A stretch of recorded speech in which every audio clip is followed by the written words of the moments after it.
ही वक्त थियो खबरुन जो सिंध जे सुणी चैनल ता हाने तवा इब्राहिम ईरानी का इन वक्त जो खास खबरूं ॿुधंदा। सब खां पहिरियां हेडलाइंस। पूरी सिंध जा माण्हू पंहिंजो सकाफती ॾियारो वॾे जोश ऐं जज़्बे सां मल्हाए रहिया आहिनि। अॼु हाईवे रोड खे ब्लॉक करे नकली भंग जे विकिरे खिलाफ़ डंडो कुंडो खणी 999 मवालिन सख्त एहतजाज कयो। ऐं हाणे खबरुनि जा तफ़सील। अॼु पूरी सिंध में सकाफती ॾियारो वॾे जोश ऐं जज़्बे सां मल्हायो पियो वञे।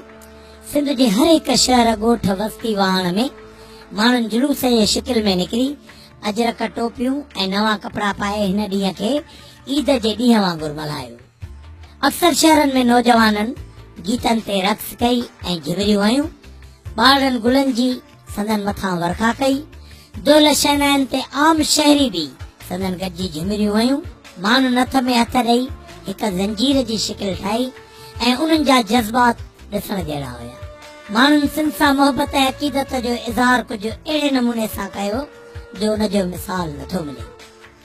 इन मौके ते 40 अंग्रेज़नि अजरक ऐं टोपियूं पाए सिंधी थियण जो ऐलान कयो त असां पंहिंजे सिंधी भाइरनि सां उन्हनि जे ख़ुशियुनि में शरीक आहियूं ऐं सकाफती ॾियारो सदाईं मल्हाईंदासीं, छो जो सिंधी माण्हू तमामु मोहबती ऐं प्यार कंदड़ आहिनि।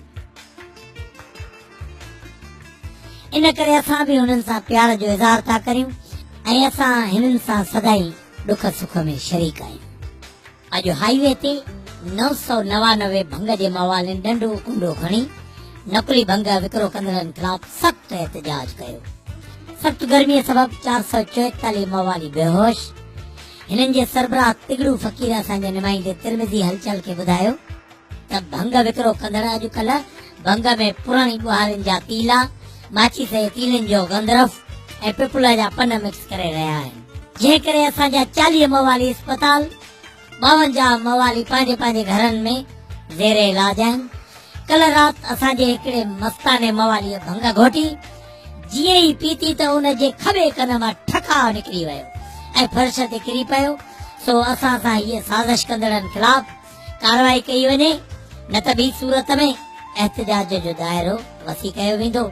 ऐं हिननि चयो त नकली भंग जो विकिरो कंदड़नि खिलाफ़ सख़्त कार्रवाई कई वञे, न त नकली भंग विकिरो कंदड़नि खे न बख़्शो वेंदो ऐं भंग पीअण बंदि कंदासीं। भंग जो बाइकाट कबो। ऐं आख़िर में मौसम। सुभाणे सिज नज़र न ईंदो, छो जो ककर ई ककर आसमान ते छायल हूंदा ऐं मौसम खुशगवार हूंदो।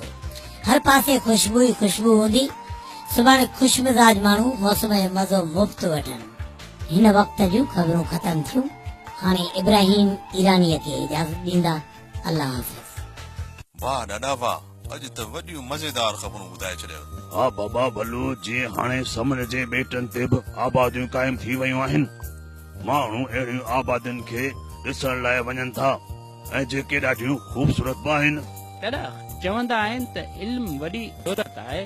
बाबा चुमू भलू बाबा गाना त तव्हां ज़रूरु ॿुधंदा हूंदो। चङो भला, हाणे अचो त तव्हांखे ॿुधायूं था हिकिड़ो गानो।